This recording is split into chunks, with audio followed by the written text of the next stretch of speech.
Hi, I wanted to make a video response to your message. And I have 2 points that I'd like to respond back to you with. The first message that point that I want to say to you is that I do agree with you, as many of us who are parents, that as long as I'm paying the bills, then my child is not going to have the say-so in my home. When they get their home and they're in charge, then they can parent the way they want to parent. So I do agree with you there. I think that Brother Dollar did the right thing as a parent to attempt to discipline his child. We are all trying to read into what the daughter may have said. We're not taking into the account that kids being kids, if they get mad at their parents, could just straight up lie. Okay? I don't believe that if he was the type of person that was really a lunatic, as I think I've read in the post at your site, if he was really a lunatic parent, trust me, this would have come out like a long time ago. You don't hear anything coming out of the other 4 kids. You don't hear anybody saying anything negative.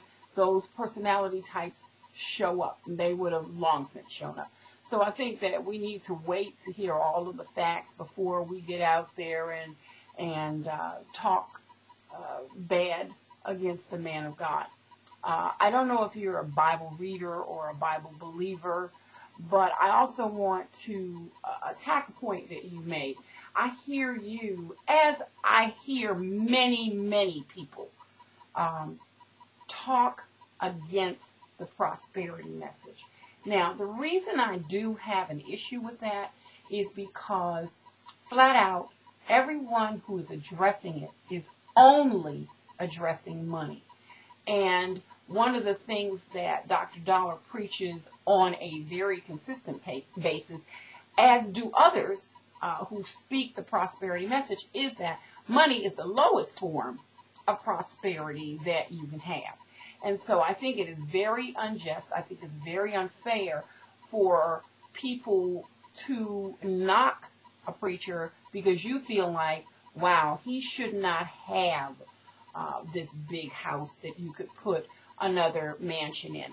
I heard the same message when Mrs. Obama wore $500 tennis shoes, that because she was the president's wife and the whole United States is going through issues, she shouldn't be seen wearing $500 shoes that she could afford.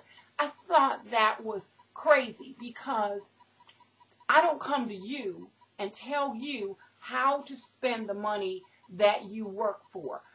Whether you agree that a pastor should be paid, I will tell you that in the Bible, the Apostle Paul said the only reason he worked with his hands was because he knew the hearts of people. That people are always having something to say about a preacher living off of preaching the gospel. But trust me, if they want that preacher to go to the hospital and pray for one of their loved ones, they are not thinking about it in those terms. They want him to go, but they want him to be broke as well. Now, the reason I'm addressing this as a second point is because even if you attack the lowest form of prosperity, which is money, then we who live in the United States, black, white, Asian, Hispanic, I don't care the nationality,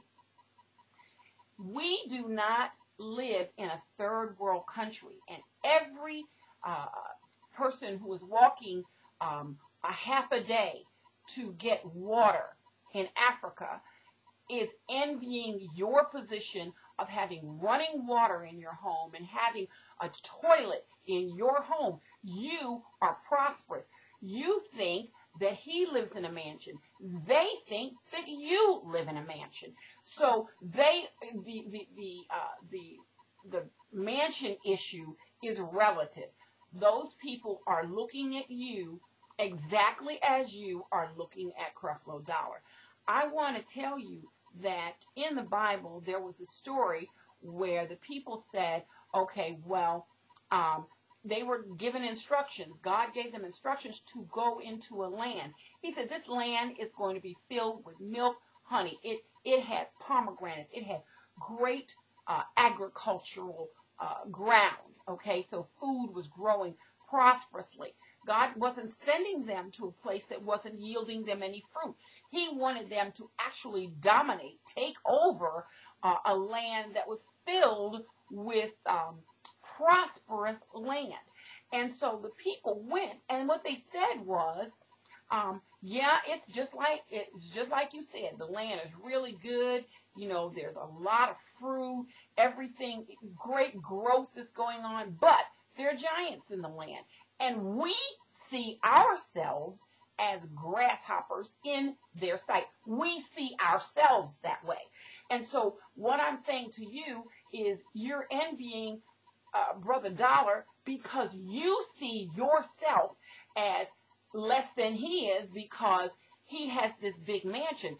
But the people in Africa who are walking miles and miles and miles and miles and miles are looking at you the same way as you're looking at him. They see you as prosperous. They see you with a lot of money. You have a radio station. I don't know if you're working out of your home or where you are, but you have the money to get equipment. They don't have that kind of money. They're fighting just to live, and you, in their eyes, are prosperous. So I'm saying, I don't want you to look at yourself as less because he has a bigger house than you do. You're still prosperous. What makes us basically prosperous is if we know that Jesus is the Lord of our life, if we know that he is the one that gives us this ability to get wealth. So you stand in your talent, let Brother Dollar stand in his talent, and let the Lord bless you the way he's going to bless you. Let him bless him the way he's going to bless him. And don't be envious because you're at the top.